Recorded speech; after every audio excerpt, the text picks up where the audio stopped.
नमस्कार दोस्तों, मेरा नाम है विमल सिंह बालाजी। स्टडी अड्डा में आप सभी का स्वागत है।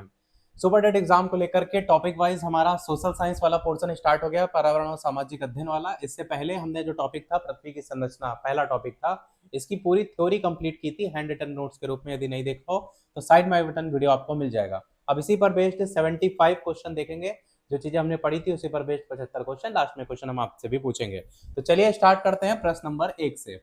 सबसे पहला प्रश्न है कि पृथ्वी का जो आकार होता है वो मुख्य रूप से कैसा होता है? पूर्ण गोलाकार, चपटा गोलाभ, शंक्वाकार या अंडाकार? जो चीजें हमने थ्योरी में पढ़ी थी ना उसी पर बेस्ड क्वेश्चन है। जैसे यहाँ पर आपको याद होगा तो मैंने चपटा गोलाभ का चित्र भी दिखाया था, तो उसी पर बेस्ड क्वेश्चन है। ये किसी भी किताब या कहीं पर देखने को नहीं मिलेंगे, उसी नोट्स पर ही बेस्ड क्वेश्चन है। तो चपटा गोलाभ आंसर होगा। पृथ्वी ध्रुवों पर थोड़ी चपटी होती है और विषुवत रेखा पर अगर बात करें तो थोड़ा उभरी हुई होती है, और इसी विशिष्ट आकार को चपटा गोलाभ कहा जाता है। एक इंपॉर्टेंट पॉइंट कि पृथ्वी की विषुवत रेखा पर परिधि लगभग 40,075 किलोमीटर है, जो कि ध्रुवीय परिधि से थोड़ी अधिक होती है। दूसरा क्वेश्चन देखते हैं। दूसरा क्वेश्चन है कि पृथ्वी की औसत त्रिज्या वो लगभग कितनी मानी जाती है? 5,371 या 6,371, 7,371 या 8,371? कौन सा सही होगा? पृथ्वी की औसत त्रिज्या, रेडियस लगभग कितनी मानी जाती है? आंसर हो जाएगा आपका ऑप्शन नंबर बी, यानी 6,371 किलोमीटर। वैज्ञानिक गणनाओं के अकॉर्डिंग है पृथ्वी की औसत त्रिज्या लगभग 6,371 किलोमीटर। और पृथ्वी का व्यास तो आप इसी का डबल कर देंगे, मैंने बताया भी था 12,742 किलोमीटर जो कि है पृथ्वी का व्यास, जो त्रिज्या का 2 गुना होता है। तो अगर एक भी याद है तो दूसरा ऑटोमेटिक आप निकाल सकते हैं। अगला क्वेश्चन है तीसरा, पृथ्वी का औसत घनत्व अगर बात करें, एवरेज डेंसिटी बात करें तो कितना होता है? 2.7 ग्राम प्रति सेंटीमीटर क्यूब, या 3, या 5.52, या 13.1? बताइए इनमें से कौन सा सही होगा? पृथ्वी का औसत घनत्व कितना होता है? आंसर की बात करेंगे तो आंसर हो जाएगा सी वाला ऑप्शन, 5.52 ग्राम प्रति सेंटीमीटर क्यूब है, यह है पृथ्वी का औसत घनत्व। और संपूर्ण पृथ्वी का औसत घनत्व लगभग होता है 5.52 ग्राम प्रति सेंटीमीटर क्यूब, जो कि सौर मंडल के सभी ग्रहों में सर्वाधिक होता है। तो ये भी ध्यान दीजिएगा, पृथ्वी का सबसे ज्यादा है। वो प्रॉपर्टी का घनत्व जो अगर बात कर रहे हैं तो वो सबसे कम होता है 2.7 से लेकर के 3 तक। और क्रोड का घनत्व सबसे अधिक होता है 13.1। ये भू प्रॉपर्टी, क्रोड, इनको लेकर के हम ऑलरेडी थ्योरी में कवर कर चुके हैं। 14 नंबर प्रश्न आपका है कि वैज्ञानिकों के अनुसार पृथ्वी की आयु लगभग कितनी मानी जाती है? 3.54 या 4.54 या 5.54 या 6.54? और ये वैल्यू अरब वर्ष में दी गई है। कौन सा इनमें से सही होगा? पृथ्वी की आयु लगभग कितनी मानी जाती है? आंसर हो जाएगा आपका ऑप्शन 4.54, यानी कि बी वाला ऑप्शन। रेडियोमेट्रिक जो डेटिंग है और जो उल्कापिंड है उनके अध्ययन के आधार पर पृथ्वी की आयु लगभग 4.54 अरब वर्ष, बिलियन वर्ष मानी जाती है। पृथ्वी का द्रव्यमान कितना है? तो है 5.97 इंटू 10 की पावर 24 किलोग्राम। पांचवा प्रश्न है, पृथ्वी की आंतरिक संरचना जानने का प्रत्यक्ष स्रोत इनमें से कौन सा है?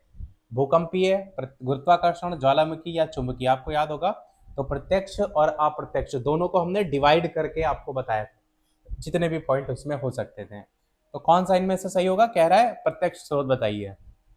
आंसर हो जाएगा आपका ऑप्शन सी वाला, यानी ज्वालामुखी उद्गार। ज्वालामुखी उद्गार से निकलने वाला लावा सीधे पृथ्वी के अंदर यानी मेंटल से आता है, इसलिए ये आपका एक प्रत्यक्ष स्रोत है।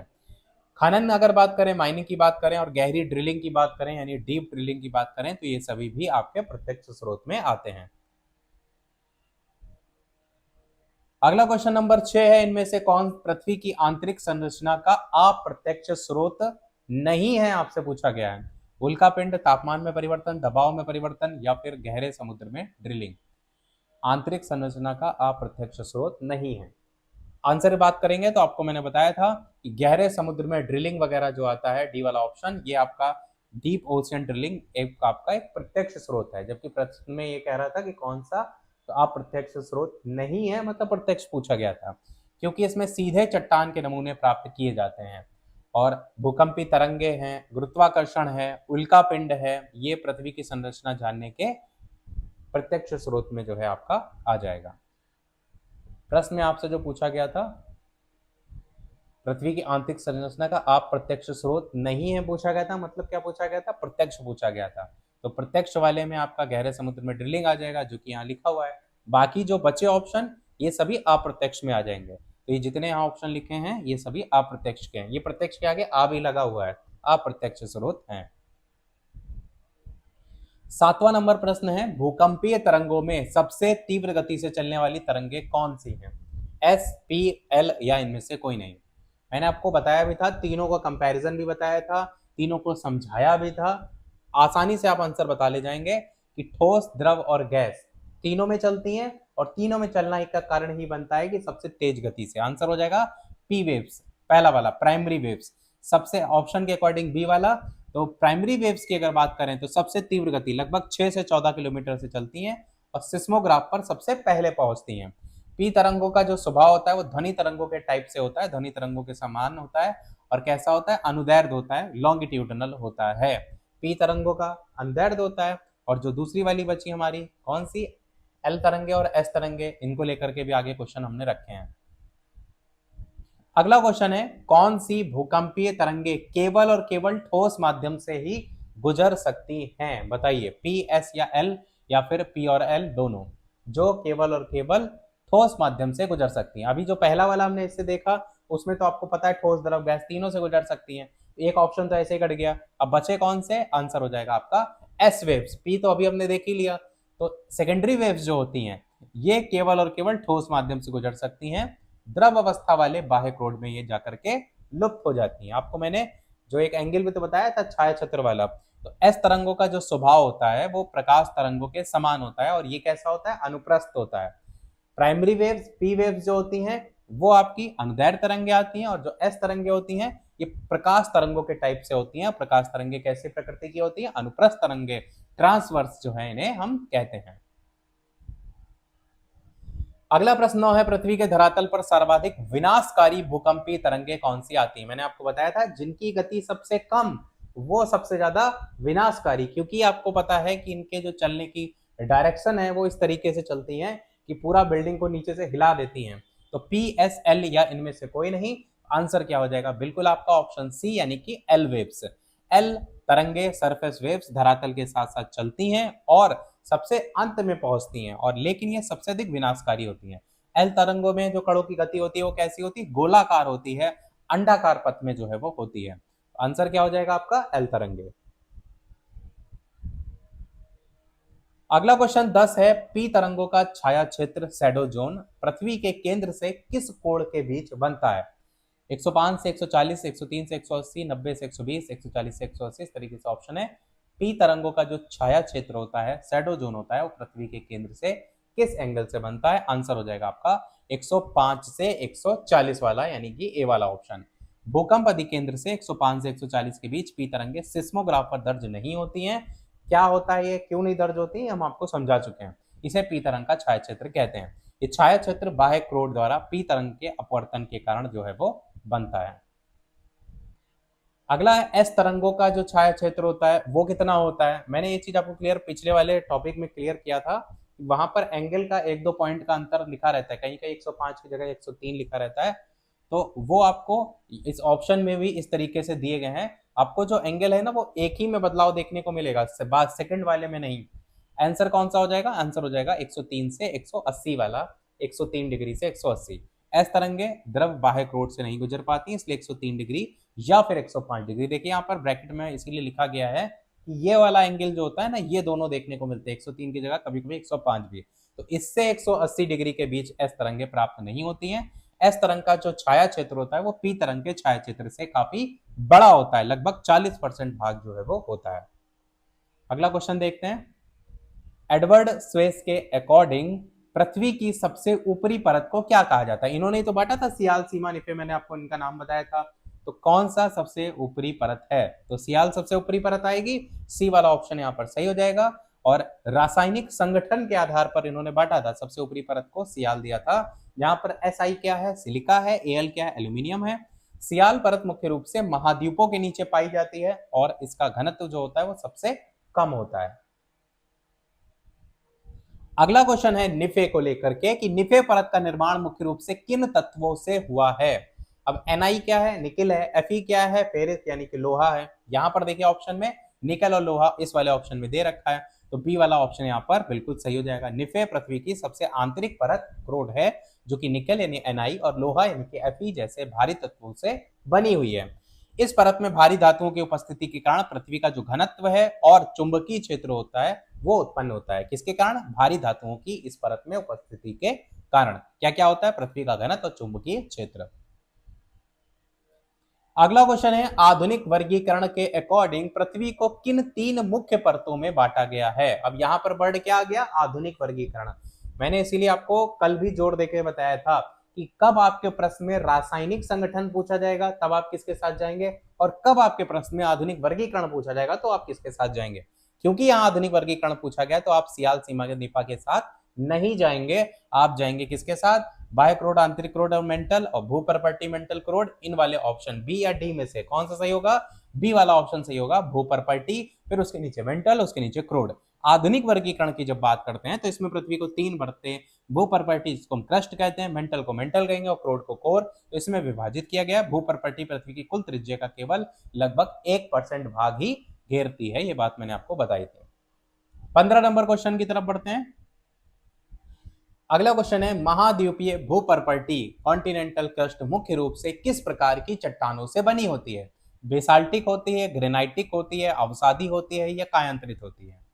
कौन सा सही होगा? बताया था मैंने दोनों टाइप आपको, आंसर हो जाएगा आपका ग्रेनाइटिक। तो महाद्वीपीय भूपर्पर्टी मुख्य रूप से ग्रेनाइटिक चट्टानों से बनी होती है जो हल्की और मोटी होती है। इसकी औसत मोटाई जो है वो कितनी होती है? लगभग 35 किलोमीटर, जबकि पर्वतीय क्षेत्रों में ये 70 किलोमीटर जो है वो हो सकती है। आंसर हो जाएगा आपका ग्रेनाइटिक। अगला क्वेश्चन नंबर 16 है, महासागरीय भूपर्पर्टी यानी कि ओशियनिक क्रस्ट की प्रकृति कैसी होती है? मोटी और हल्की होती है, पतली और हल्की होती है, पतली और भारी होती है, और बेसाल्टिक होती है, मोटी और भारी होती है। किसकी अब बात हो रही है? महासागरीय भूपर्पर्टी। ऊपर जो आया था वो बात हो रही थी महाद्वीपीय भूपर्पर्टी की। तो जब महाद्वीपीय की बात होगी तो ग्रेनाइटिक के साथ जाएंगे, और जो महासागरीय की बात करेंगे तो आपका ऑप्शन बेसाल्टिक के साथ जाएंगे, यानी पतली और भारी बेसाल्टिक। तो महासागरीय भूपर्पर्टी पतली, औसत लगभग 5 से 10 किलोमीटर और भारी होती है। ये मुख्य रूप से बेसाल्टिक चट्टानों से जो है वो बनी होती है। अधिक घनत्व के कारण ही महासागरीय प्लेटें महाद्वीपीय प्लेटों के नीचे छेपित यानी सबडक्ट जो है वो होती है। अगला क्वेश्चन है 17 नंबर, दुर्बलता मंडल को लेकर में पूछा गया है, एस्थेनोस्फेयर जो होता है वो पृथ्वी की किस परत का हिस्सा है? Asthenosphere is a part of which layer of the earth? भूपर्पर्टी, ऊपरी मेंटल, निचला मेंटल या बाह्य क्रोड? मैंने बताया था कि दुर्बलता मंडल जो होता है ये ऐसा होता है जैसे प्लास्टिक नहीं होती उस टाइप से। तो किसमें आपको देखने को मिलता है? आंसर हो जाएगा आपका ऑप्शन ऊपरी मेंटल यानी कि बी वाला ऑप्शन। तो ऊपरी मेंटल की बात करें तो दुर्बलता मंडल ऊपरी मेंटल जो होता है लगभग 0 से 400 किलोमीटर, इसका वो भाग है जो आंशिक रूप से पिघला हुआ होता है और कैसा होता है? प्लास्टिक जैसा। ये बात मैंने आपको बताई थी। ज्वालामुखी उद्गार के समय निकलने वाला जो मैग्मा होता है वो इसी दुर्बलता मंडल से प्राप्त होता है। ये लाइन आपको एक्स्ट्रा फैक्ट के तौर पर याद रखनी है। अगला क्वेश्चन 18 है कि स्थल मंडल किन परतों से मिलकर के बना है? केवल भूपर्पर्टी, भूपर्पर्टी और बाह्य क्रोड, भूपर्पर्टी और ऊपरी मेंटल का कठोर भाग या संपूर्ण मेंटल? कौन सा सही होगा? किसकी बात हो रही है? लिथोस्फेयर स्थल मंडल की बात हो रही है। आंसर की बात करेंगे तो आंसर हो जाएगा सी वाला, यानी भूपर्पर्टी और ऊपरी मेंटल का कठोर भाग। स्थल मंडल लिथोस्फेयर में पूरी भूपर्पर्टी यानी क्रस्ट आता है और ऊपरी मेंटल का सबसे ऊपरी कठोर भाग शामिल जो है वो होता है। हमारी पृथ्वी की सभी जितनी भी टेक्टोनिक प्लेटें होती है ना वो इसी स्थल मंडल का हिस्सा है जो दुर्बलता मंडल पर तैरती हैं। तो ये आपका यहाँ पर सही हो जाएगा। 19 नंबर प्रश्न है कि पृथ्वी के बाह्य क्रोड की अवस्था क्या है? ठोस है, द्रव है, गैस है या प्लाज्मा है? पृथ्वी का जो बाह्य क्रोड है, आउटर कोर है, इसकी अवस्था कौन से स्टेट में है? आंसर हो जाएगा आपका ऑप्शन लिक्विड यानी कि द्रव।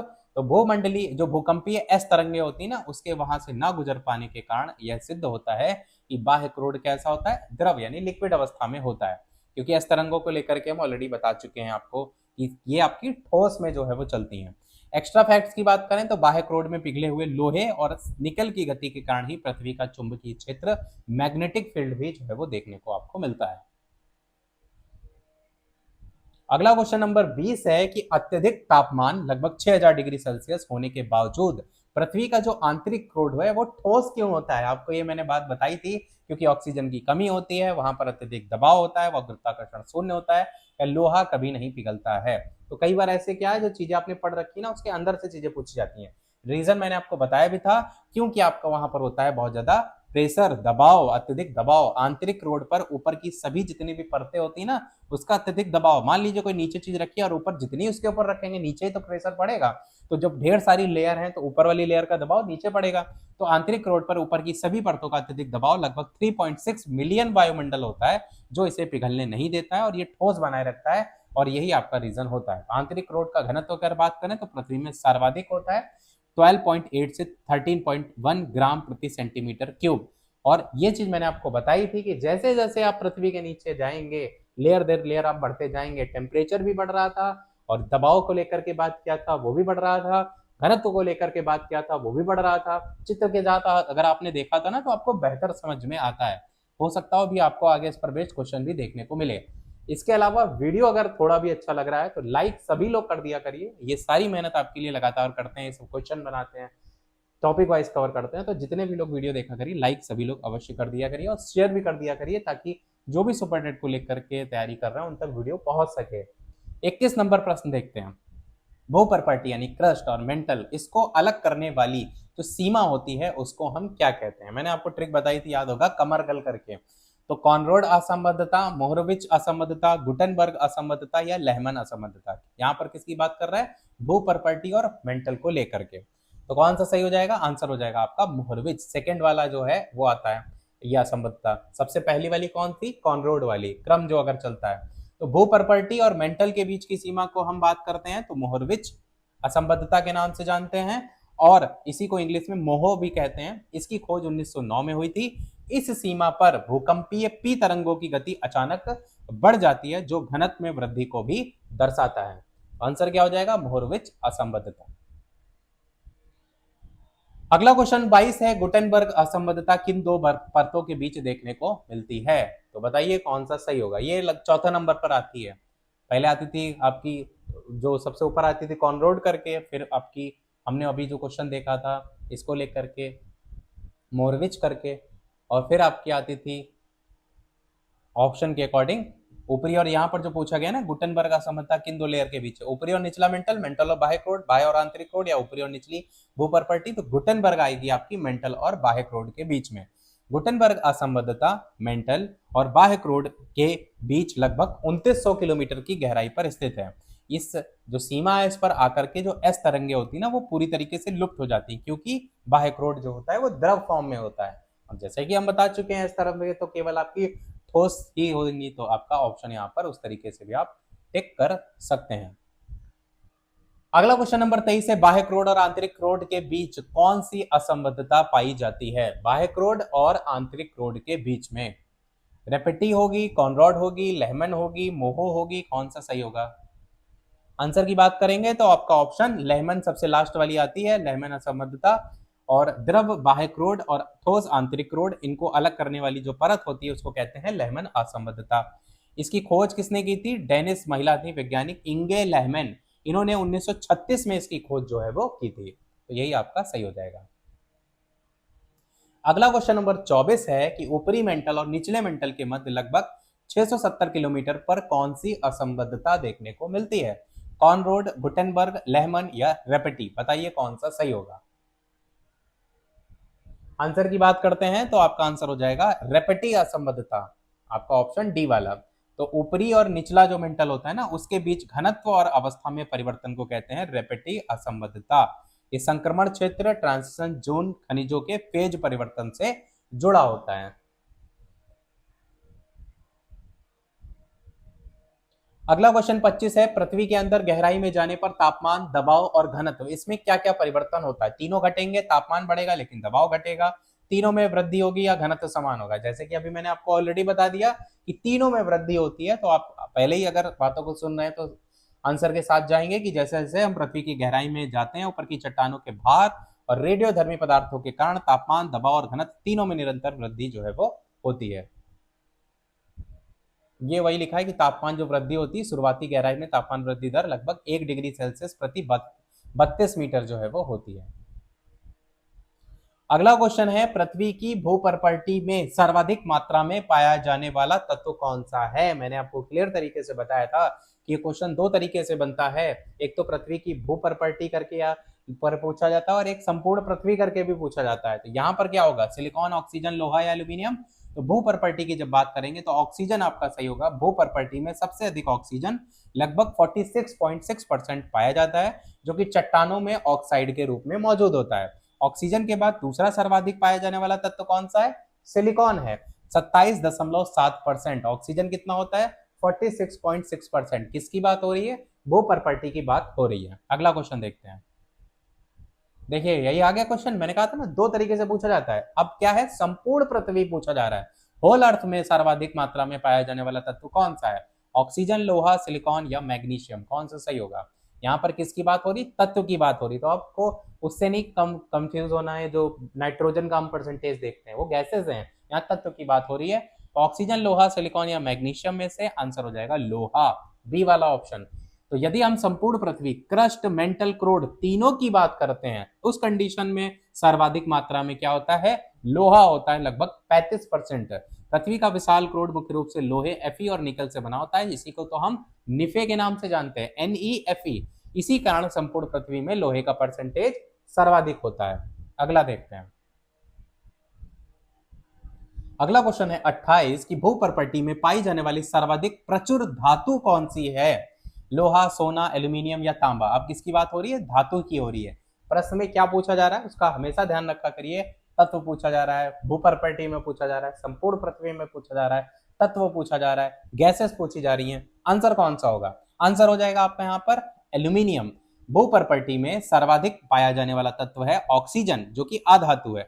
और प्रश्न में क्या पूछ रहा था? धातु बताइए। तो सबसे प्रचुर धातु है एल्यूमिनियम, जो कि 8.1% देखने को मिलती है। एल्यूमिनियम के बाद भू प्रॉपर्टी में दूसरी सबसे प्रचुर धातु कौन सी है? तो लोहा है, जो कि 5% है। तो ये आपका धातु को लेकर के पूछा जा रहा है, तो एल्यूमिनियम आपका जो है वो सही हो जाएगा। प्रश्न में प्रचुर धातु की बात हो रही थी। अगला क्वेश्चन 29 है कि पृथ्वी अपनी धुरी पर किस दिशा में घूर्णन करती है? पूर्व से पश्चिम, उत्तर से दक्षिण, पश्चिम से पूर्व, दक्षिण से उत्तर। मैंने आपको बताया था कि जिस डायरेक्शन में जो सूरज है वो उगता है और जिस डायरेक्शन में आपका डूबता है उसका अपोजिट चलता है यहाँ पर पृथ्वी की जो धुरी है घूमने को लेकर के। तो बताइए, पूर्व से पश्चिम, उत्तर से दक्षिण, पश्चिम से पूर्व या दक्षिण से उत्तर? आंसर हो जाएगा आपका पश्चिम से पूर्व, क्योंकि आपको मैंने बताया था पूर्व में निकल करके पश्चिम में जाकर के सूरज डूब रहा है, तो बस वहीं से अपोजिट में आ जाइए, यानी पश्चिम से पूर्व। ये है घूमने की धुरी। तो पृथ्वी अपनी धुरी पर पश्चिम से पूर्व, वेस्ट टू ईस्ट की ओर घूमती है और इसी कारण सूर्य पूर्व में उदय प्रतीत होता है। पृथ्वी के इसी घूर्णन के कारण ही दिन और रात जो है वो होते हैं। अगला क्वेश्चन नंबर 30 है कि पृथ्वी की परिक्रमण गति का मुख्य परिणाम क्या है? मैंने आपको बताया था दो टाइप की गति होती है, एक तो होती है घूर्णन गति और एक होती है आपकी परिक्रमण गति। यहां पर क्या पूछ रहा है? परिक्रमण गति को लेकर पूछ रहा है। तो दिन और रात का होना, ऋतुओं में परिवर्तन, भूकंप आना या ज्वार भाटा आना? कौन सा सही होगा? आंसर हो जाएगा आपका ऋतुओं में परिवर्तन। क्यों? क्योंकि यहाँ पर परिक्रमण पूछ रहा था। अगर घूर्णन पूछता तब हम दिन रात के साथ जाते। तो आंसर क्या हो जाएगा? ऋतुओं में परिवर्तन। पृथ्वी द्वारा सूर्य के चारों ओर कक्षा में चक्कर लगाने, परिक्रमण और अपने ही अक्ष पर झुके होने के कारण ऋतुओं में परिवर्तन देखने को मिलता है। तो पृथ्वी एक परिक्रमा 362 दिन 6 घंटे में पूरी करती है और यही 6 घंटे जुड़ करके हर चौथे वर्ष में लीप ईयर जो है वो बनाते हैं। जो 6 अगर जोड़ेंगे तो 6 चौक कितना होता है? 24 होता है। तो 4 साल में आपका पूरा एक दिन बन जाता है। और जो ये 6 घंटे होते हैं ना, वो आपका क्या करते हैं, एक्स्ट्रा जो 365 दिन के अलावा 6 घंटे हैं, तो 6 घंटे 6 घंटे 6 घंटे 6 घंटे ऐसे अगर 4 बार देखेंगे पूरा एक दिन बन जाएगा 24 घंटे मिला करके। और वो जो फरवरी में आपको 28 की जगह 29 दिन एक एक्स्ट्रा देखने को मिलते हैं, इसीलिए वो हर 4 साल बाद आपको एक दिन एक्स्ट्रा हो जाता है। वो इसी कारण से है, क्योंकि पृथ्वी एक परिक्रमा 365 दिन के साथ साथ 6 घंटे में पूरी करती है। जो भी टेलीग्राम, फेसबुक, व्हाट्सएप ग्रुप से नहीं जुड़े हो, बालाजी स्टडी अड्डा सर्च करके जुड़ जाइएगा। यदि ना मिले, इसी वीडियो के कमेंट में जाएंगे, वहां पर भी लिंक मिल जाएगी, और डिस्क्रिप्शन में जाएंगे, वहां पर भी लिंक मिल जाएगी, ताकि जो भी अपडेट वगैरह है डेली आपको कुछ ना कुछ न्यूज अपडेट और सारी अपडेट आपको वहीं पर मिलेंगी। भूमध्य रेखा की बात करते हैं। अगला क्वेश्चन कि भूमध्य रेखा का जो अक्षांश मान होता है वो कितना होता है? 90 डिग्री, 23.5 डिग्री, 0 डिग्री या 180 डिग्री? बताइए कौन सा सही होगा? आंसर की बात करें तो भूमध्य रेखा का जो अक्षांशी मान होता है वो 0 डिग्री होता है। आंसर क्या हो जाएगा? सी वाला। भूमध्य रेखा या विषुवत रेखा भी कहेंगे 0 डिग्री अक्षांश पर होती है, जो पृथ्वी को उत्तरी और दक्षिणी गोलार्ध में बराबर बराबर बांटती है। मैंने आपको दिखाया भी था कि एक पूरा गोल पृथ्वी है, उसके सेंटर से होकर के जा रही है। भूमध्य रेखा पृथ्वी की सबसे लंबी अक्षांश रेखा है। यही आपका सही हो जाएगा। अगला क्वेश्चन है, अंतरराष्ट्रीय तिथि रेखा लगभग किस देशांतर के सहारे खींची गई है? 0 डिग्री देशांतर, 90 डिग्री पूर्वी देशांतर, 180 डिग्री देशांतर या 360 डिग्री देशांतर। अंतरराष्ट्रीय तिथि रेखा लगभग किस देशांतर के सहारे खींची गई है? आंसर क्या हो जाएगा? आंसर हो जाएगा आपका ऑप्शन सी वाला, यानी 180 डिग्री देशांतर। अंतरराष्ट्रीय तिथि रेखा प्रशांत महासागर में लगभग 180 डिग्री देशांतर के सहारे खींची गई एक काल्पनिक रेखा है। इसे टेढ़ा मेढ़ा इसलिए बनाया गया है ताकि एक ही देश या द्वीप समूह में दो अलग अलग तारीखें जो है वो ना हो जाए। कहां पर है ये? प्रशांत महासागर में देखने को मिलती है। और एक काल्पनिक रेखा है, ऐसा नहीं कि किसी ने चौक से ऐसे खींच रखी है, काल्पनिक रेखा है। अगला 33 क्वेश्चन है कि दिन और रात बराबर होने की खगोलीय स्थिति को क्या कहते हैं? संक्रांति कहते हैं, विषुव कहते हैं, उपसौर कहते हैं या अपसौर कहते हैं? बताइए कौन सा सही होगा। What is the phenomenon of equal day and night called? Answer हो जाएगा आपका ऑप्शन विषुव, यानी कि बी वाला ऑप्शन। और इसकी अगर बात करते हैं तो जब सूर्य की किरणें भूमध्य रेखा पर सीधी पड़ती हैं तो पूरी पृथ्वी पर दिन और रात बराबर होते हैं, इसे हम विषुव कहते हैं, इक्विनॉक्स करके इंग्लिश में। यह स्थिति साल में 2 बार आती है, 21 मार्च वसंत विषुव और 23 सितंबर शरद विषुव। तो ये आपके 2 दिन देखने को मिलते हैं जब सूर्य की किरणें भूमध्य रेखा पर सीधी पड़ती हैं, तो पूरी पृथ्वी पर दिन और रात बराबर होते हैं, इसी को हम कहते हैं विषुव।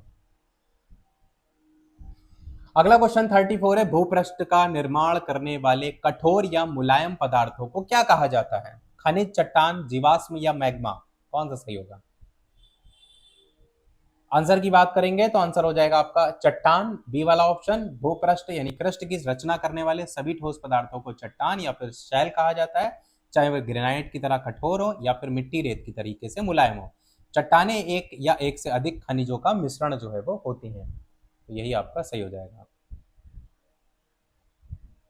अगला क्वेश्चन है 35 कि निर्माण प्रक्रिया के आधार पर चट्टानों को कितने मुख्य प्रकारों में जो है वो बांटा गया है? बताइए, 2, 3, 4 या 5। निर्माण प्रक्रिया के आधार पर चट्टानों को कितने मुख्य प्रकारों में बांटा गया है? आंसर की बात करेंगे तो आंसर हो जाएगा 3। तो निर्माण प्रक्रिया के आधार पर चट्टानें 3 टाइप की होती है, एक आग्नेय चट्टान होती है, एक अवसादी चट्टान होती है और एक कायांतरित या रूपांतरित चट्टान होती है। इनमें से आग्नेय चट्टानों को हम क्या कहते हैं? प्राथमिक चट्टानें भी कहते हैं। हमने जो चट्टानें हैं वो थ्योरी में कवर नहीं की थी, इसलिए हम यहाँ पर उस पर बेस्ड क्वेश्चन को हमने रखा है, इस चीज को भी देखिएगा। हमने थ्योरी में इसलिए नहीं कवर किया था क्योंकि हम उसको आगे आने वाले टॉपिक में कवर करेंगे, पर क्वेश्चन की प्रैक्टिस पृथ्वी की संरचना में चट्टानों का भी मेन रोल होता है, तो इसलिए हमने क्वेश्चन में उनको रखा है। मैग्मा या लावा के ठंडा होकर जमने से किस चट्टान का निर्माण होता है? अवसादी, आग्नेय, कायांतरित या जीवाश्म? कौन सा सही होगा? आंसर की बात करेंगे तो आग्नेय चट्टान हो जाएगा। तप्त मैग्मा या लावा के ठंडे होकर ठोस रूप धारण करने से आग्नेय चट्टान या इग्नेस रॉक्स का निर्माण होता है। लैटिन शब्द जो इग्नेस है इसका अर्थ होता है आग, और पृथ्वी के क्रस्ट का लगभग 90% भाग जो होता है वो आग्नेय चट्टानों से जो है वो बना होता है। क्रस्ट की बात यहां पर हो रही है। अगला क्वेश्चन है, इनमें से कौन सी चट्टान है जो कि प्राथमिक चट्टान कहलाती है? बताइए, अवसादी, रूपांतरित, आग्नेय या परतदार? कौन सा सही होगा? कौन सी चट्टान प्राथमिक चट्टान कहलाती है? कौन सा सही हो जाएगा? आंसर हो जाएगा आपका ऑप्शन सी वाला, यानी आग्नेय चट्टान। आग्नेय चट्टान को प्राथमिक चट्टान भी कहा जाता है, क्यों? क्योंकि पृथ्वी की उत्पत्ति के समय सबसे पहले इन्हीं का निर्माण हुआ था, अन्य चट्टानें इन्हीं से बनती हैं। इन चट्टानों में परतें होती हैं, लेयर्स होती है, और जीवाश्म फॉसिल्स जो होते हैं वो नहीं पाए जाते हैं। ना तो लेयर्स होती हैं, लेयर्स किसमें होती है? अवसादी चट्टानों में होती हैं, आग्नेय में नहीं होती हैं। अगला क्वेश्चन है, ग्रेनाइट किस प्रकार की चट्टान का उदाहरण है? अंतर्भेदी, बहिर्भेदी, अवसादी या फिर कायांतरित? कौन सा सही होगा? आग्नेय में भी देखिए, आग्नेय में भी दोनों टाइप लिख दिए गए हैं यहाँ पर क्वेश्चन को और ज्यादा कठिन बनाने के लिए। तो अंतर्भेदी आग्नेय होता है। आग्नेय तो होता है जब मैग्मा पृथ्वी की सतह के अंदर ही धीरे धीरे ठंडा होकर के जम जाता है, तो अंतर्भेदी आग्नेय चट्टानें बनती हैं, और ग्रेनाइट इसका सर्वोत्तम उदाहरण है। धीरे धीरे ठंडा होने के कारण ग्रेनाइट में खनिजों के जो रवे होते हैं, क्रिस्टल्स होते हैं, वो बड़े आकार के होते हैं। आपको पता है ना कि जैसे मान लीजिए कि कोई ज्वालामुखी है, ज्वालामुखी से उद्गार होता है, लावा निकलता है, और लावा जब आएगा, बाहर आएगा, तो जो मैग्मा निकलता है ना, जब ठंडा होगा तो वो चट्टानों का रूप लेता है। तो ऐसा भी होता है, कई बार दरारों से रिस रिस करके वो जमीन के नीचे भी पहुंच जाता है और वहां पर जाकर के चट्टानों का निर्माण करता है। तो अंतर्भेदी चट्टानें उसी में ही आती हैं कि जो मैग्मा है पृथ्वी की सतह के अंदर ही धीरे धीरे ठंडा होकर के जम रहा है ना, तो वो अंतर्भेदी चट्टानों में आएगा और उसका एग्जाम्पल क्या हो जाएगा, ग्रेनाइट हो जाएगा। अगला है बेसाल्ट को लेकर के। तो बेसाल्ट चट्टानें किस प्रकार बनती हैं, मैग्मा के अंदर जमने से, लावा के सतह पर तेजी से जमने से, नदियों के अवसाद से या अत्यधिक दबाव से। कौन सा सही होगा? आंसर की बात करेंगे तो लावा के सतह पर तेजी से जमने से बनती हैं बेसाल्ट चट्टानें। जब ज्वालामुखी का लावा धरातल पर आकर के तेजी से ठंडा होता है तो बहिर्भेदी आग्नेय जो चट्टान होती हैं उसका निर्माण जो है वो होता है एक्सट्रूसिव इग्नेस। जैसे एग्जांपल में क्या हो जाएगा, बेसाल्ट, तो ये भी आपका आग्नेय है पर बहिर्भेदी है। तेजी से ठंडा होने के कारण इनमें रवे बहुत छोटे होते हैं या बिल्कुल नहीं होते हैं। भारत का जो दक्कन का पठार है वो बेसाल्ट से बना हुआ है। ये भी क्वेश्चन आपसे जो है वो पूछा जा सकता है, इसको जरूर याद रखिएगा। अगला देखते हैं। 40 नंबर प्रश्न है, किस प्रकार की चट्टानों में बहुमूल्य धात्विक खनिज पाए जाते हैं, अवसादी, आग्नेय, जीवाश्म या बलुआ पत्थर। किस प्रकार की चट्टानों में बहुमूल्य धात्विक खनिज पाए जाते हैं? आंसर हो जाएगा आग्नेय चट्टान। आर्थिक रूप से आग्नेय चट्टान बहुत ज्यादा इंपॉर्टेंट है क्योंकि अधिकांश जो धात्विक खनिज होते हैं, मेटेलिक माइनरल्स होते हैं, इन्हीं में पाए जाते हैं। मैग्मा के ठंडे होने की प्रक्रिया के दौरान भारी और जो मूल्यवान धातुएं होती है वो अलग होकर सिराओं, वेन्स में जो है वो जमा हो जाती हैं। 41 नंबर प्रश्न है, नदियों या हवा द्वारा लाए गए अवसाद के जमाव से कौन सी चट्टानें बनती हैं? आग्नेय अवसादी, रूपांतरित या मैग्मेटिक। नदियों या हवा के द्वारा लाए गए अवसाद के जमाव से कौन सी चट्टानें बनेंगी? आंसर हो जाएगा बी वाला, यानी अवसादी चट्टानें।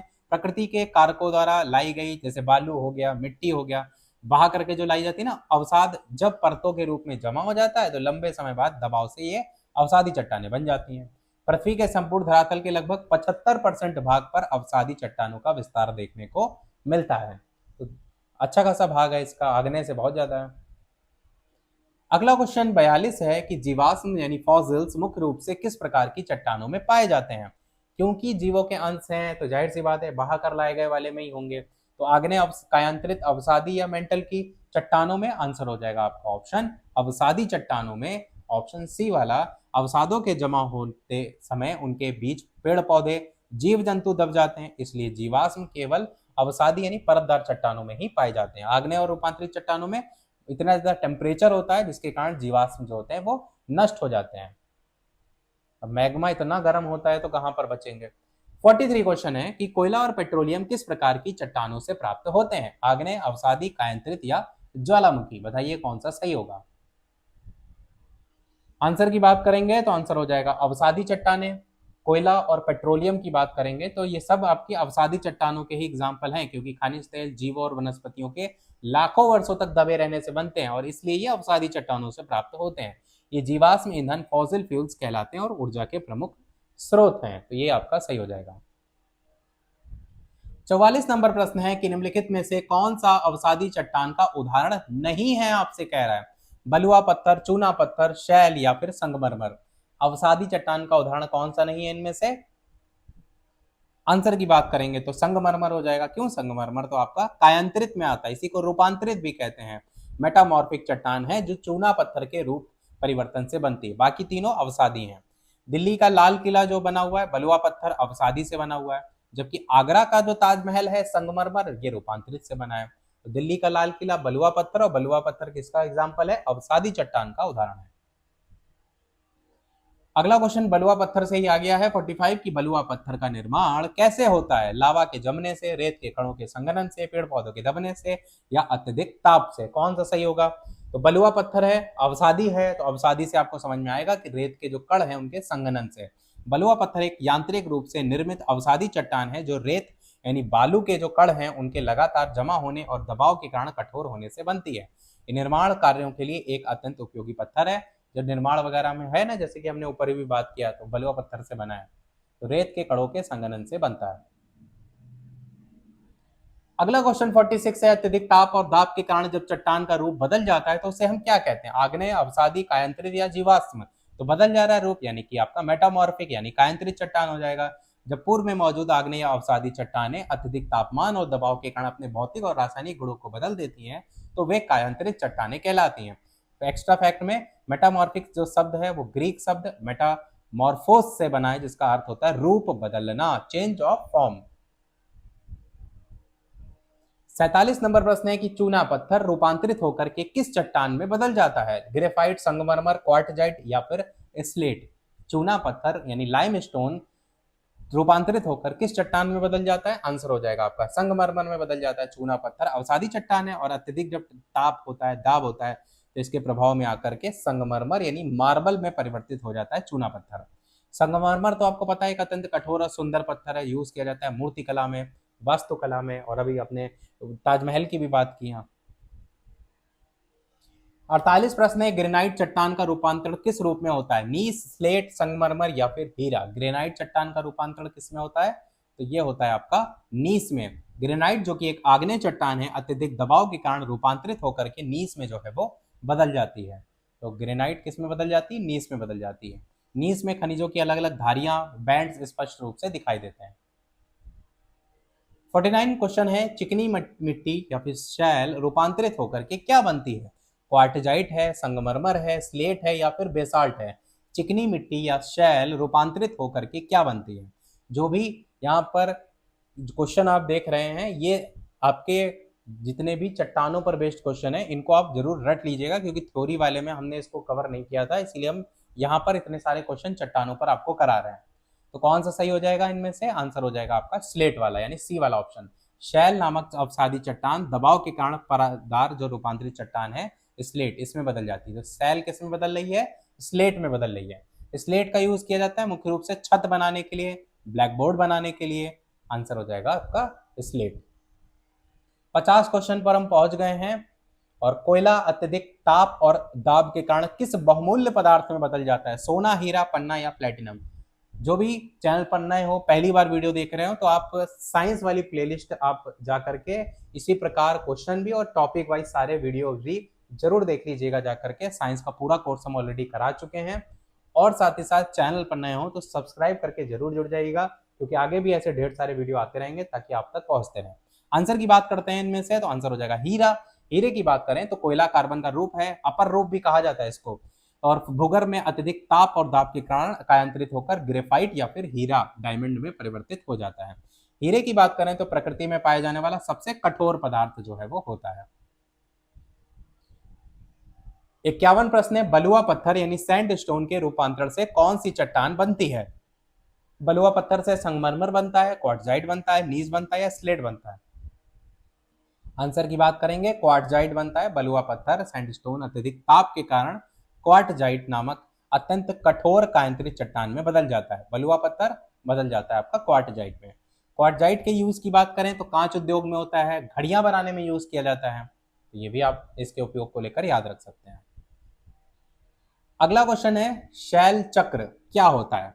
चट्टानों का गोल होना, एक प्रकार की चट्टान का दूसरे प्रकार में निरंतर बदलना, या चट्टानों का टूटना, या भूकंप आना। कौन सा सही होगा? शैल चक्र इनमें से क्या होता है? आंसर की अगर बात करते हैं इन सभी ऑप्शन में से, तो आंसर हो जाएगा आपका बी वाला ऑप्शन, यानी एक प्रकार की चट्टान का दूसरे प्रकार में निरंतर बदलना।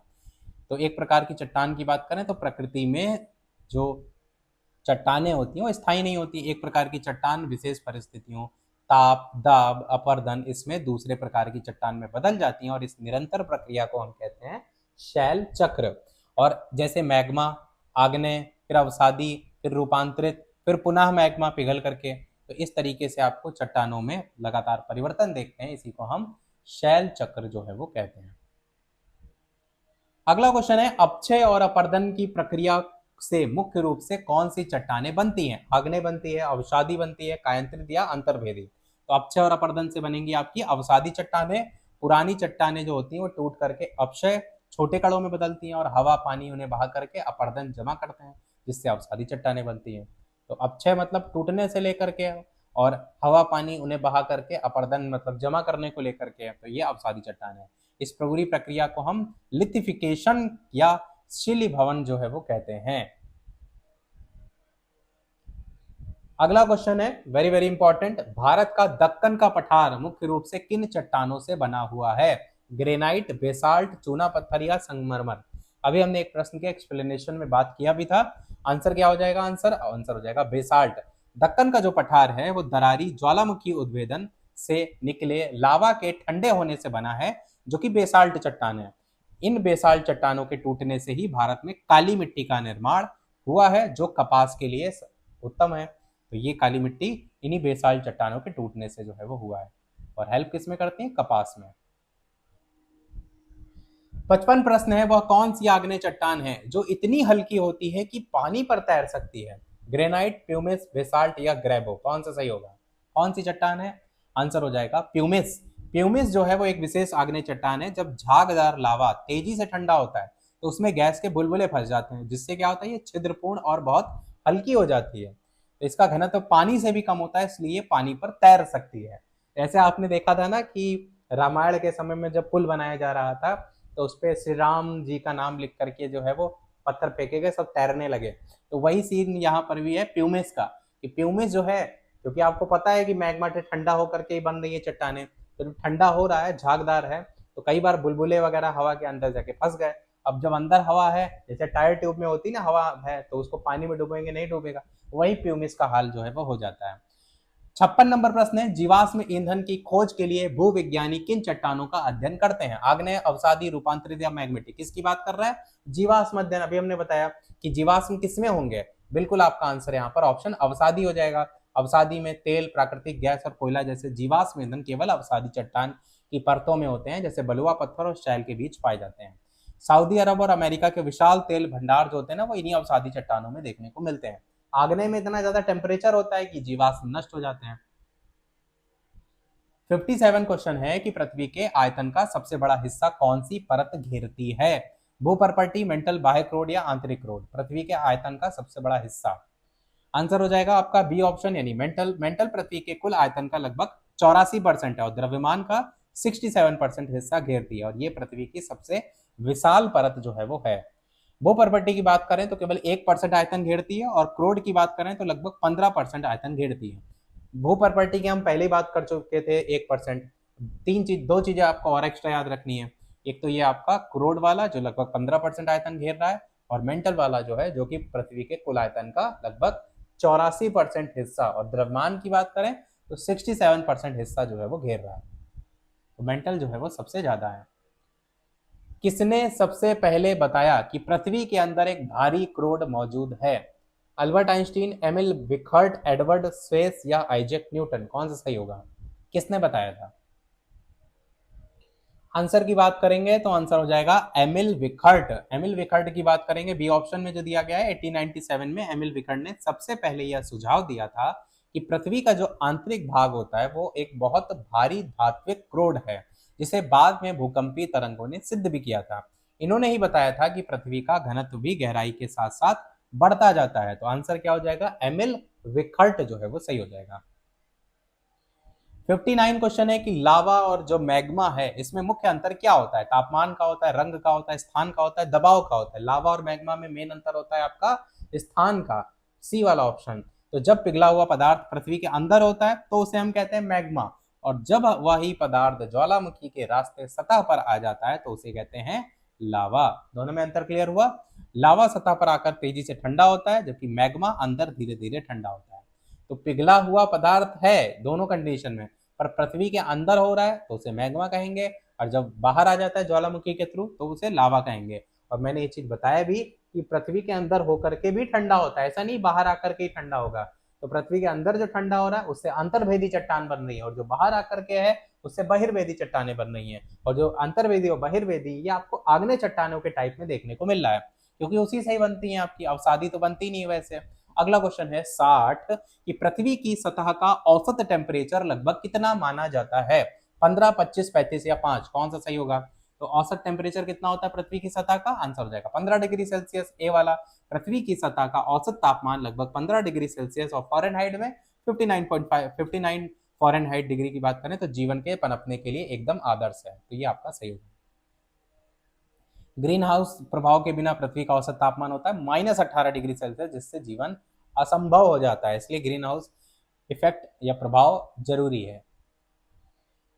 अगला क्वेश्चन है वेरी वेरी इंपॉर्टेंट। कोरियोलिस बल जो है इसकी उत्पत्ति पृथ्वी की किस गति के कारण होती है? परिक्रमण, घूर्णन, गुरुत्वाकर्षण या भूकंपीय गति? कौन सा सही होगा?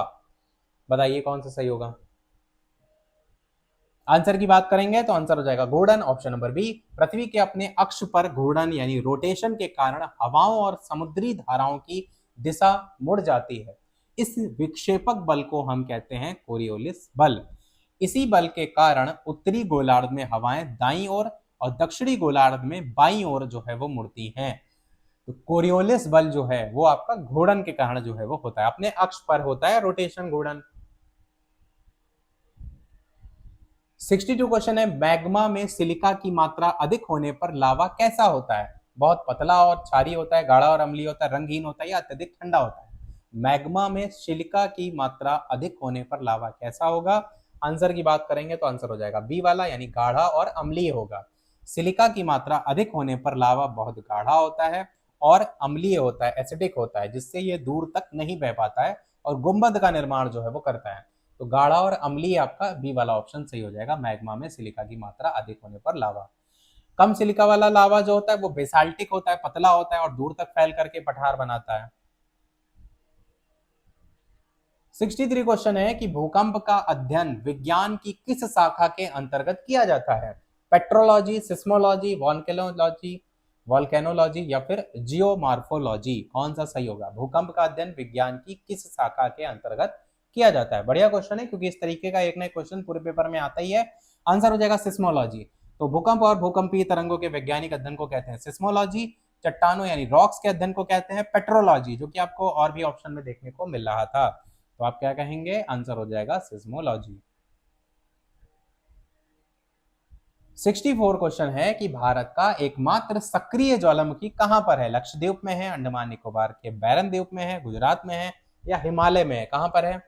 तो भारत का एकमात्र सक्रिय ज्वालामुखी है अंडमान निकोबार जो है उसके बैरन द्वीप में। भारत का एकमात्र सक्रिय ज्वालामुखी अंडमान सागर में स्थित है, बैरन द्वीप पर है। यह ज्वालामुखी एक प्रकार के आग्नेय क्षेत्र का निर्माण करता है। 65 क्वेश्चन है, पृथ्वी के चुंबकीय क्षेत्र का दक्षिणी ध्रुव भौगोलिक रूप से कहां पर स्थित है? भौगोलिक दक्षिणी ध्रुव के ऊपर है, उत्तरी गोलार्ध में है, कनाडा के पास, विषुवत रेखा पर या अंटार्कटिका में? पृथ्वी के चुंबकीय क्षेत्र का दक्षिणी ध्रुव भौगोलिक रूप से कहां पर है? आंसर हो जाएगा आपका ऑप्शन बी वाला, यानी कि उत्तरी गोलार्ध में है, कनाडा के पास है। तो इसकी अगर बात करें तो पृथ्वी का चुंबकीय क्षेत्र उल्टा व्यवहार करता है। चुंबकीय दक्षिणी ध्रुव वास्तव में उत्तरी गोलार्ध, उत्तरी कनाडा के पास स्थित है। चुंबकीय ध्रुव समय के साथ धीरे धीरे अपना स्थान बदलते रहते हैं। अगला क्वेश्चन 66 है, प्लेट विवर्तनिकी का मुख्य चालक बल इनमें से क्या है? भूपर्पटी का वजन है, बाह्य क्रोड का घूमना है, मेंटल में संवहन धाराएं हैं या चंद्रमा का गुरुत्वाकर्षण है? प्लेट विवर्तनिकी का मुख्य चालक इनमें से आपसे पूछा गया है कि बल क्या है? आंसर होगा सी वाला, यानी कि मेंटल में जो संवहन धाराएं होती हैं वो। ऊपरी मेंटल दुर्बलता मंडल को लेकर के मैंने बताया भी था कि इसमें रेडियोधर्मी पदार्थों की गर्मी के कारण संवहन धाराएं उठती हैं, जो कि ऊपर मौजूद जो भी आपकी वहां पर, आपको याद होगा जो हमने थ्योरी वाला कवर किया था ना, उसमें सबसे लास्ट वाला पेज दुर्बलता मंडल से रिलेटेड था। उसमें हमने इसको लेकर के भी क्लियर किया था, संवहन धाराओं को लेकर। एक अभी आगे क्वेश्चन आ रहेगा तो उसी को लेकर बताया गया कि रेडियोधर्मी पदार्थों की गर्मी के कारण संवहन धाराएं उठती हैं, जो ऊपर मौजूद टेक्टोनिक प्लेटों को खिसकाने का काम करती हैं, खिसकाती हैं। ऑर्थर होम्स ने 1930 के दशक में सबसे पहले मेंटल में संवहन धाराओं का सिद्धांत दिया था, ऑर्थर होम्स ने। अगला क्वेश्चन है, भूपर्पटी पर ऑक्सीजन मुख्य रूप से किस रूप में पाई जाती है? बताइए, गैस के रूप में, तरल के रूप में, ठोस ऑक्साइड खनिजों के रूप में या प्लाज्मा के रूप में? कौन सा सही होगा? भूपर्पटी पर ऑक्सीजन मुख्य रूप से किस रूप में पाई जाती है? आंसर हो जाएगा आपका सी वाला, यानी ठोस ऑक्साइड खनिजों के रूप में। तो इनकी अगर बात करें तो ऑक्सीजन एक गैस है हालांकि, लेकिन भूपर्पटी में सिलिकॉन, लोहा आदि के साथ रासायनिक रूप से जुड़ करके ठोस ऑक्साइड खनिजों जैसे कि सिलिका SiO2 के रूप में पाई जाती हैं। वायुमंडल में ऑक्सीजन स्वतंत्र रूप से गैस के रूप में लगभग 21% या 20.93% भी लिखा रहता है, इतने परसेंटेज में देखने को मिलती है। अगला है 68 क्वेश्चन कि खनिजों को लेकर के, कि खनिजों की कठोरता मापने के लिए कौन सी स्केल का यूज किया जाता है? रिएक्टर स्केल है या फिर मॉस स्केल है, मर्किली स्केल है, केल्विन स्केल है? बताइए इनमें से कौन सा सही होगा। आंसर की बात करते हैं इन सभी ऑप्शन में से, तो आंसर हो जाएगा आपका ऑप्शन बी वाला, यानी कि मोहस स्केल। चट्टानों और खनिजों की खरोज प्रतिरोध जो क्षमता है, कठोरता है, उसको मापने के लिए मोहस स्केल जो है इसका यूज किया जाता है। इस स्केल पर टैल्क सबसे मुलायम 1 और हीरा डायमंड सबसे कठोर 10 जो है वो होता है। 69 क्वेश्चन है, अवसादी चट्टानों में पाई जाने वाली समानांतर जो परत है उनको क्या कहा जाता है? स्ट्रेटा, मैग्मा, शिराएं या क्रस्ट? अवसादी चट्टानों में जो पाई जाती है उन्हें हम स्ट्रेटा कहते हैं। ए वाला ऑप्शन हो जाएगा। अवसादी चट्टानों का निर्माण समय के साथ विभिन्न परतों के जमने से होता है और इन क्षैतिज परतों को स्ट्रेटा जो है वो कहा जाता है। इसी कारण अवसादी चट्टानों को परतदार चट्टान भी कहा जाता है। आंसर क्या हो जाएगा? स्ट्रेटा हो जाएगा। 70 नंबर क्वेश्चन है आपका, लोहे का अयस्क मुख्य रूप से किन प्राचीन चट्टानों में पाया जाता है? बहिर्वेदी आग्नेय, प्राचीन कायांतरित और आग्नेय, केवल बलुआ पत्थर या चूना पत्थर? कौन सा सही होगा? लोहे का जो अयस्क होता है ना, वो आपका बी वाला ऑप्शन, प्राचीन कायांतरित और आग्नेय। प्राचीन कायांतरित और आग्नेय की अगर बात करें तो लोहा और अन्य महत्वपूर्ण धातुएं मुख्य रूप से बहुत पुरानी प्री कैम्बियन आग्नेय और रूपांतरित चट्टान जैसे धारवाड़ क्रम की चट्टानों में पाई जाती हैं। भारत में अगर बात करें तो जो छोटा नागपुर का पठार है ना, वो इन्हीं खनिजों से समृद्ध है, जिसे हम भारत का रूर भी कहते हैं। ये भारत का रूर भी क्वेश्चन आ चुका है एक बार कि किसे कहा जाता है, तो छोटा नागपुर के पठार को कहा जाता है। अगला क्वेश्चन है, ज्वालामुखी के शांत क्रेटर में वर्षा जल भरने से बनी झील वो क्या कहलाती है? बताइए। लैगून झील है, क्रेटर झील है, गोखुर झील है या फिर प्लाया है? आंसर की बात करेंगे, क्रेटर झील हो जाएगा आपका। तो जब एक शांत ज्वालामुखी के क्रेटर या काल्डेरा में वर्षा का पानी भर जाता है तो उसे हम क्रेटर झील कहते हैं। महाराष्ट्र की जो लोनार झील है ना, उसको पहले क्रेटर झील माना जाता था, लेकिन अब इसे हम उल्कापिंड के टकराने से बनी झील मानते हैं। तो आंसर क्या हो जाएगा? क्रेटर झील, जो कि आपसे पूछा गया था। ज्वालामुखी के शांत क्रेटर में वर्षा जल जो भर जाता है। कई ज्वालामुखी ऐसे हैं ना जिनमें सालों से अब उद्गार ही नहीं हुआ है, तो ऐसे में वो आपका बाद में पानी भर गया तो वो क्रेटर झील बन जाएंगे। पृथ्वी का औसत व्यास विषुवत रेखा पर कितना होता है? 10,000 किलोमीटर, 11,540, 12,756 या 14,000? तो मैंने व्यास बताया था आपको, 12,756 किलोमीटर होता है, ये है व्यास आपका। और ध्रुवीय व्यास लगभग 12,714 किलोमीटर है, ये वाला विश्वतीय व्यास है। और ये वाला 12,714 वाला ये आपका ध्रुवीय व्यास है, दोनों में अंतर है। ये 756 करके, 714 करके। विश्वतीय और ध्रुवीय व्यास में लगभग 42 से 43 किलोमीटर का अंतर होता है। ये भी क्वेश्चन आपको पता होना चाहिए। 73 क्वेश्चन पर बढ़ते हैं। अक्षांश रेखाएं एक दूसरे के संदर्भ में कैसी होती हैं? समांतर होती हैं, लंबवत होती हैं, ध्रुवों पर मिलती हैं या तिरछी होती हैं? तो अक्षांश रेखाएं एक दूसरे के संदर्भ में आपकी समांतर होती हैं, क्योंकि सभी अक्षांश रेखाएं भूमध्य रेखा के समांतर पूर्व से पश्चिम की ओर खींची जाती हैं, इसीलिए तो इन्हें हम समांतर रेखाएं कहते हैं। दो अक्षांश रेखाओं के बीच की दूरी हमेशा समान होती है, और कितनी होती है? 111 किलोमीटर लगभग जो है वो होती है। 74 क्वेश्चन है, सभी देशांतर रेखाएं लॉन्गिट्यूड्स आपस में कहां जाकर के मिलती हैं? भूमध्य रेखा, कर्क रेखा, ध्रुवों पर या मकर रेखा पर? सभी देशांतर रेखाएं कहां पर जाकर के मिलती हैं? आंसर हो जाएगा ध्रुवों पर मिलती हैं। देशांतर रेखाएं जो होती हैं उत्तरी ध्रुव से होकर दक्षिणी ध्रुव पर खींची जाती हैं। जो अक्षांश रेखाएं वो आप पूर्व से पश्चिम देख रहे थे, देशांतर रेखाएं उत्तर से दक्षिण के क्रम में देख रहे हैं, तो ये समांतर नहीं होती हैं। भूमध्य रेखा पर दो देशांतर के बीच की दूरी 111.3 किलोमीटर होती है, और ध्रुवों पर जाकर के ये बात करेंगे तो शून्य हो जाती है। तो दोनों चीज आपको ध्यान रखना है, क्योंकि जैसे जैसे ऊपर बढ़ेंगे तो ध्रुव पर तो एकदम पॉइंट पे पहुंच जाएंगे। ये है हमारा सेकंड लास्ट क्वेश्चन, क्योंकि इसके बाद वाला क्वेश्चन पूछेंगे हम आपसे। तो आपको बताना है, विश्व में समय का निर्धारण टाइम जोन्स की अगर बात करें किन रेखाओं के आधार पर किया जाता है? अक्षांश रेखाओं, देशांतर रेखाओं, भूमध्य रेखा या कर्क रेखा? कौन सा सही होगा? तो समय के निर्धारण को लेकर पूछा गया है। आंसर की बात करेंगे तो आंसर हो जाएगा बी वाला, यानी देशांतर रेखाएं। पृथ्वी 24 घंटे में 360 डिग्री देशांतर घूमती, इसलिए 1 घंटे में 15 डिग्री देशांतर पार करती है। इसी आधार पर विश्व का टाइम जो है वो निर्धारित होता है। ग्रीनविच यानी 0 डिग्री देशांतर की अगर बात करें तो इससे पूर्व जाने पर समय आगे बढ़ता है और पश्चिम जाने पर पीछे होता है। आंसर हो जाएगा आपका देशांतर रेखाएं। अब एक क्वेश्चन है आपके लिए जिसका आंसर कमेंट में आपको बताना है, और इसी के साथ ये हमारा पहला टॉपिक पृथ्वी की संरचना समाप्त हो जाएगा। अगले आने वाले वीडियो में हम इसके आगे वाला टॉपिक कवर करेंगे। बाकी ये क्वेश्चन है जो सभी लोग ट्राई जरूर कीजिएगा वीडियो के कमेंट में। और ये क्वेश्चन क्या है? इनमें से कौन सी असंबद्धता महाद्वीपीय भूपर्पटी की ऊपरी और निचली परतों के बीच पाई जाती है? कॉनरोड असंबद्धता है, मोरविच असंबद्धता है, रेपेटी असंबद्धता है, या गुटेनबर्ग असंबद्धता है?